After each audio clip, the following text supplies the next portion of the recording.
Doamnelor și domnilor, bună ziua! Sunt Livia Graur, bun găsit la Focus, să vedem principalele știri ale zilei.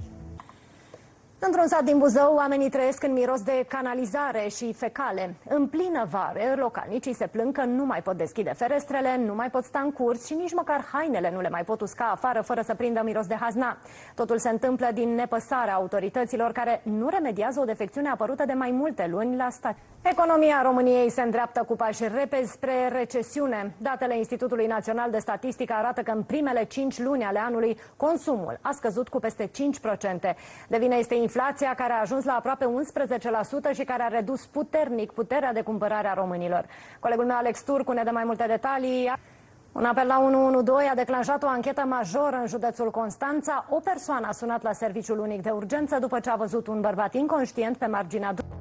The Red Dress, proiectul internațional care s-a desfășurat de-a lungul anului.